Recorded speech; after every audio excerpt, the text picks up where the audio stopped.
जो कि हमारे लिए जानना इंपॉर्टेंट है, जो कि मैस्टुरेशन को लेकर है। गाइस, जैसा कि आप सभी लोगों को मालूम है कि नॉर्मली हिंदू में भी ऐसा होता है, मुस्लिम में भी ऐसा होता है, और भी बहुत सारे संप्रदाय में ऐसा होता है कि जब भी महिला जो है वो मेंस्ट्रुएशन साइकिल में होती है तो उसको मंदिर, मस्जिद या फिर किचन हो गया, कहीं पर भी जो है वो अलाउ नहीं करते हैं। समझ गए? पहले तो ये जो मुद्दा है ना, इसको लेकर काफी ज्यादा कंट्रोवर्सीज होती रहती है, काफी लोग हैं जो कि इसके ऊपर डिस्कशन करते हैं। मैं इसका ओरिजिन बताता हूं आपको कि इसका इतिहास क्या है। किसी दिन जो है आपके लिए एक सेपरेट वीडियो भी दूंगा मैं, जिसके अंदर इसको जो रियल स्क्रिप्ट में जो लिखा हुआ है ना, ये सब चीजें कि नहीं एंट्री होनी चाहिए, वो सब भी मैं आपको दिखाऊंगा। मुद्दा आपको बता देता हूं। एक्चुअली अगर मैं इतिहास में जाऊं कि इसकी शुरुआत कहां से होती है, तो एक्चुअली में 200 BC के अंदर एक किताब लिखी गई थी, उसका नाम था मानव धर्म करके, मानव धर्मार्थ या ऐसा कुछ करके उस किताब का नाम था।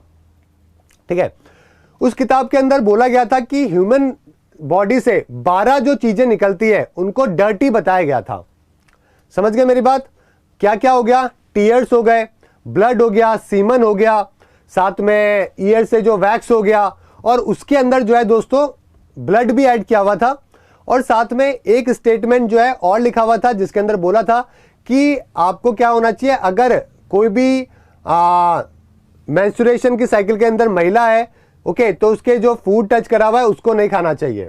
लेकिन उसकी अगली लाइन एक और लिखी हुई थी वहां पे उसी किताब के अंदर कि अगर कोई बात ले लेता है तो उसके बाद में वो जो इम्प्योरिटी है वो दूर हो जाती है। हमारे समाज के अंदर प्रॉब्लम यह है कि ऊपर वाला तो पढ़ के लोगों ने बात मान ली, लेकिन उसके जो नीचे लाइनें लिखी हुई थी, अगर आप बात ले लेते हो तो उसके बाद में वो इम्प्योरिटी नहीं रहती है। ये बात जो है वो हमारे समाज ने नहीं मानी। दूसरी बात करते हैं पुरुषों की दोस्तों, तो पुरुषों के लिए भी वहां पे यही लाइन लिखी हुई है, ओके, कि अगर आप जो अपने सीमन है, अगर उसको बच्चा पैदा करने के लिए काम में नहीं ले रहे हो, आउटसाइड द वजाइना उसको यूज कर रहे हो, तो वो भी गलत है और वो भी इम्प्योर माना जाता है और उसके लिए पनिशमेंट भी है। लेकिन हमारे समाज के अंदर पुरुषों के ऊपर जो है वो किसी तरीके से कोई पनिशमेंट नहीं है, और मंदिर में सब जगह पे एंट्री अलाउ है और सब जगह। तो कुल मिला के यहाँ पे बात करें तो महिलाओं के एक छोटा सा स्टेटमेंट जो कि किसी 200 BC वाली किताब में लिखा गया था, है ना, जिसके अंदर प्योरिटी को लेकर बात करी गई थी, क्लीननेस को लेकर एक्चुअली में बात करी गई थी, है ना। तो ये बोला गया था कि अगर आप नहा लेते हो तो सही है, उसके बाद में सब नॉर्मल है।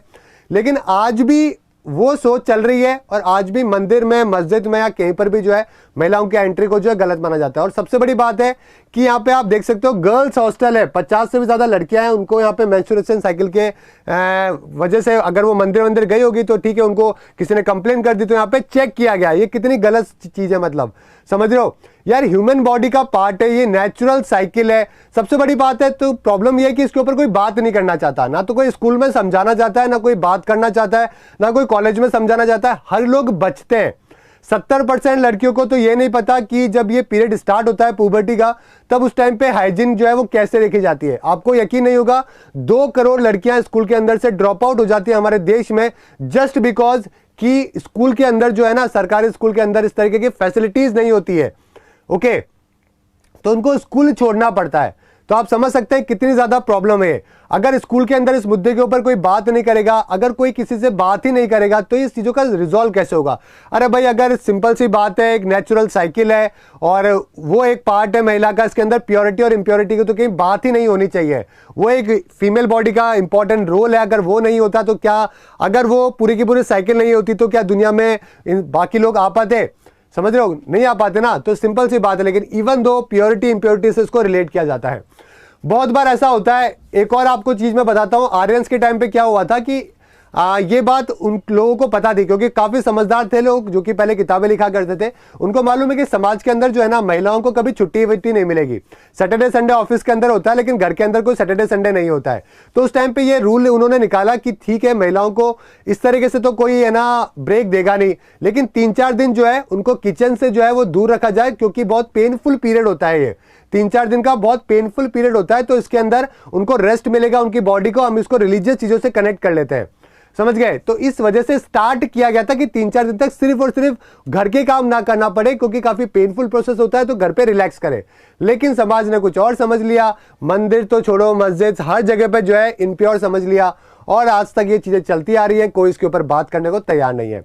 यहाँ पे कुछ डाटा है जो कि मैं आपको बता रहा हूं। इनफैक्ट सबसे बड़ी प्रॉब्लम यह है कि इसके ऊपर कोई बात नहीं करता। तो 50% तो महिलाएं भी ऐसी है, महिलाएं मतलब लड़कियां भी ऐसी है जो कि खुद को इम्प्योर मानती है इस कंडीशन के अंदर, क्योंकि बचपन से जो है ये चीज इम्प्लांट कर दी जाती है पेरेंट्स के द्वारा, और लोग बात नहीं करते उस वजह से कि ये आप इम्प्योर हो चुके हो इन 3-4 दिन की वजह से। तो ये भी एक बहुत बड़ी प्रॉब्लम है कि लड़कियां खुद को भी कंसिडर कर रही हैं, बिकॉज एजुकेशन की काफी प्रॉब्लम है और बचपन से उनको पढ़ाया नहीं गया है। एक डाटा आपको मैं दिखा रहा हूं, आप देख सकते हो यहां पे, ठीक है। 70% जो मेंस्ट्रुएटिंग मदर्स होती है वो खुद को डर्टी महसूस करती हैं। 70% दोस्तों एडोलेसेंट जो लड़कियां होती है, ओके, उनको पता ही नहीं है कि फर्स्ट पीरियड है उस टाइम पे किस तरीके से हाइजीन जो है वो मेंटेन करनी चाहिए। यहां पे आप देख सकते हो दोस्तों, मेंस्ट्रुअल हाइजीन की अगर मैं बात करूं तो 79% तमिलनाडु, फिर उसके बाद में उत्तर प्रदेश के अंदर, राजस्थान के अंदर, यहां पे प्रॉपर तरीके से किसी को पता ही नहीं है, ठीक है। ये देख सकते हो आप, एनजीओ का डाटा है दोस्तों, यहाँ पे साथ में यूनिसेफ का भी डाटा है, ओके, जो कि एनडीटी में दिखाया गया था। एक एनजीओ है करके, दसरा करके, उसके द्वारा ये पूरा डाटा बताया गया। यहाँ पे देख सकते हो 35 करोड़ दोस्तों नियर बाय मेंस्ट्रुएटिंग वुमेन है इंडिया के अंदर, यानी कि जिनकी एज 14-15 साल से ऊपर है, समझ गए। 23 मिलियन यानी कि नियर बाय 2.25 करोड़ दोस्तों स्कूल छोड़ना पड़ता है उनको, बिकॉज वहां पे हाइजीन मैनेजमेंट नहीं होता है। तो इतना बड़ा जो है स्कूल के अंदर जो है शिक्षा का से लोग दूर हो रहे हैं जस्ट बिकॉज प्रॉब्लम की वजह से। और ना तो किसी सरकार को पड़ी है, ना किसी और को पड़ी है, ना किसी प्रिंसिपल को ये पड़ी है, ना किसी टीचर्स को ये पड़ी है स्कूल के, कि इस चीज को लेकर अवेयर कराया जाए और बताया जाए, ठीक है। तो होपफुली दोस्तों कि अगर आप किसी भी स्कूल में पढ़ा रहे हो, आप में से बहुत सारे लोग हैं जो कि टीचर बनेंगे आगे जाके, 3rd grade, 2nd grade, 1st grade के, और भी बहुत सारी सोसाइटी के अंदर डिफरेंट काम करेंगे। तो कभी भी चीजों से बात करके सोल्यूशन होता है उस चीज का, कभी भी छुपा के नहीं होता है। हमारी प्रॉब्लम यह है कि समाज में यहाँ पे सेक्स को बड़ा गलत तरीके से देखा जाता है। कामसूत्रा जैसी एपिक्स जो है यहाँ पे पोर्ट्रे किया हुआ है, लिटरेचर के अंदर बहुत किताबें लिखी हुई है, लेकिन जब चीजें बात करने की होती है तो लोग पीछे छुप जाते हैं। और पॉपुलेशन के अंदर देखो तो दुनिया में 2nd नंबर के ऊपर है, समझ रहे हो। तो ये मतलब ये अलग प्रॉब्लम है मतलब सोसाइटी के अंदर। चलिए आप देख सकते हैं कितनी ज्यादा, ठीक है। अगर सैनिटरी नैपकिन के डिस्ट्रीब्यूशन की बात करें तो भारत में मात्र 12% महिलाएं ऐसी है जिनको सैनिटरी नैपकिन की सुविधा उपलब्ध है, ओके। कई सारी मूवीज बन चुकी है, आपको मालूम है, पैडमैन आपने देखी होगी।